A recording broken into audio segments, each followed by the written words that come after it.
Yo, check this out, man.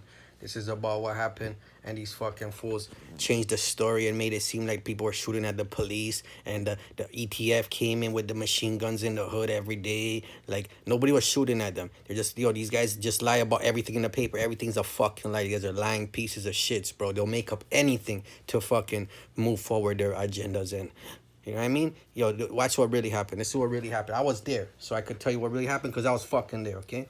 Anyways, yo, this is in part two again in the hood, yo. Anyway, check this out. There was always shootings in the hood, and you always heard guns go off. It was normal to hear them, and it happened all the time, if not daily. One day, Hector was at the plaza, and he went into connections with Pops. Some guy ran up on him, and they banged him up. The kid ran home and told his older brother, who was some big gunman apparently, and it turned into a bigger problem. That night, P was off work, and he had a bunch of homies in the house as usual. Hector came by, and everyone was chilling on the balcony from where you could see the hood. This was in like 205 or 206. I think it was 206, about 20 years ago. Anyways, everyone knew what was going on, and at one point, about midnight or so, that guy's brother came outside and let off a shot. P had hit the big Remington rifle with the humongous bullets ready to rock. So when Hector asked him where it was, he passed it to him and told him it was loaded and chambered and ready to go. Hector grabbed it and ran out of the apartment with Pops, who also had a smaller rifle. They all stood on the balcony looking outside, and just then, Pete looked north towards Finch and saw about 10 cruisers with their headlights off coming down Driftwood fast. Pete immediately pulled out his phone and called Hector to warn him, but as it started ringing, he heard Hector's cell phone inside his house ringing. It was on the dining table. Fuck, Pete thought. Pete went back on the balcony, and just then he heard a huge gunshot that sounded like thunder striking nearby, and Pete knew that was the Remington 30-06 singing. The police was all over the hood with their cruisers and on every corner, and then another bang sounding like thunder clap rang out. Pete laughed and wondered where Hector was and who he was shooting at because there's nobody outside besides police everywhere. A couple of minutes later, Hector and Pops got back upstairs, and Pete was happy they made it back. Yo, police are everywhere. I tried calling you. Who are you shooting at? There's nobody out there but police, Pete asked him. Hector was all excited and told him he just let off a couple of shots in the field so the guy could hear them, and then they saw the police everywhere, so they came back upstairs. Good you made it back, Pete told him. About 5 minutes later, another homie from the hood, KD, God bless him.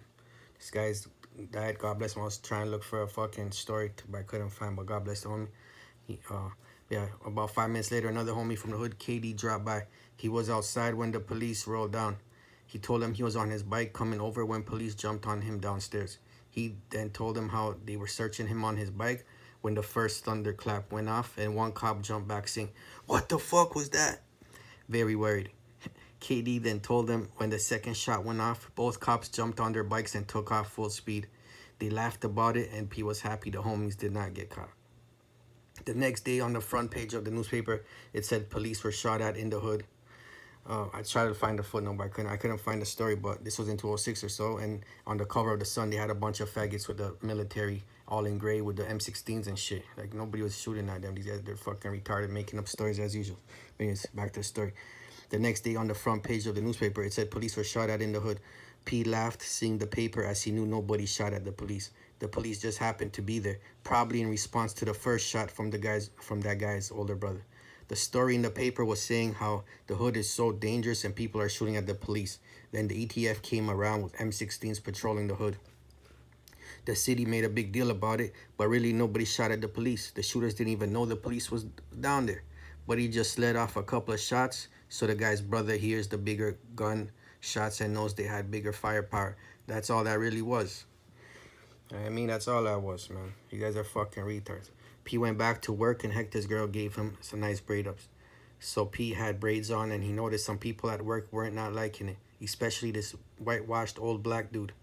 P hated the job, but he knew it was either that or back to hustling and doing nothing in the hood all day, so he just sucked it up even though it killed him inside. Sometimes he felt like screaming as he went back and forth all day with his forklift like a machine. It was mentally infuriating for him, and sometimes on the night shift, all the way at the back somewhere nobody worked, P screamed as loud as he could, "Ah!" I remember, yeah, bro, I fucking wild out. Fuck that place. 12 hours just to let out his frustration that was eating him inside. He would tell himself all would be good one day, and that's all that got him through it. Because most days he really felt like smashing the forklift through the walls and smashing everything with it. The only good thing about the job was the schedule. On Monday, he'd tell himself it was all good because he just had a 3 day weekend. On the second day, he'd laugh and say to himself he just started yesterday and tomorrow was already Friday.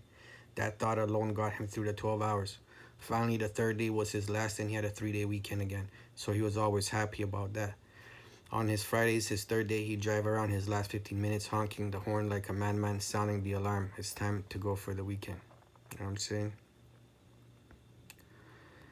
Yeah, yo, check this out now. Watch this. I'm gonna continue here. Watch what happened. This is right after that same time. Watch this.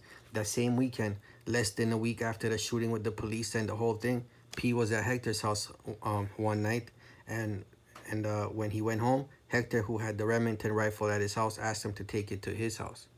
P didn't think anything of it and took it and threw it in a duffel bag. He then threw some shirts and slippers and clothes on top to cover it.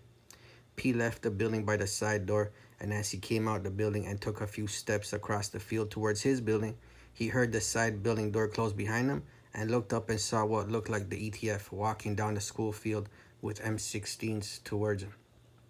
The school field and the building field was only divided by a short 1 meter fence, and P's heart sank, thinking the cops would try to stop him and search him. P had braids on and was dressed looking thugged out. On top of that, he had a big black duffel bag with a rifle inside, and a gang of ETF guys in gray uniforms and machine guns coming towards him. P knew that small 1 meter fence would not stop them from hopping it over in 1 second and jumping on him, so without even looking at them, more like pretending he did not even notice them, he slapped his forehead and said to himself loudly enough to be heard, "Oh, you forgot your shorts, man. No, don't tell me," said he to himself as he opened the duffel bag and started digging through it while still walking towards his building. He pulled out a shirt, then the slippers, and kept digging around, acting like he was looking for his shorts, completely ignoring the ETF as he walked right past them, only 20 feet off to their side. P was thinking the second the cops saw him with a big bag, they'd think to search him, and he hoped that by him pulling random stuff out of it right in front of them, they would see that it's just a bunch of clothes and nothing worth checking.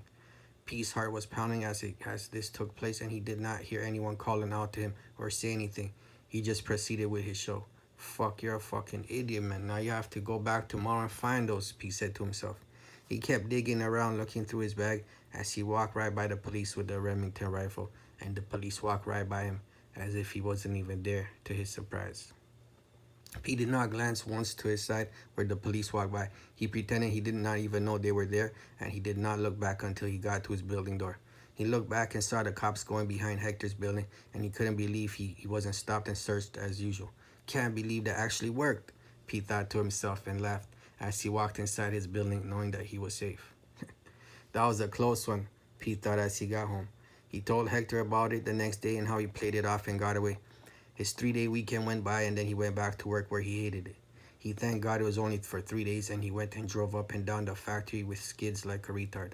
The long hours and the loud sounds drove him nuts, but he took it one day at a time and hoped one day things would be all good for him.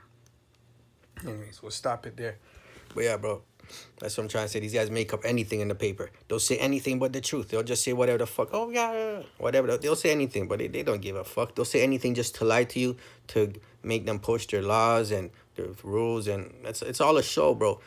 The news, it's all, we're living in a fantasy, bro. It's all a lie. It's all a show. It's like in court. They know what's gonna happen. They already had their little meeting. They know their sentence. They already know all that, and they just play it out. And they're all buffoons, bro. It's all buffoons making plays, and it's all like, in elementary school, the little retards with the retards plays and shit. That's what they're doing in real life, bro. With the news, with the words, with everything. Everything's a fucking lie, bro. He says they're lying pieces of shit, bro. It's what it is. You guys have a great fucking day, bro.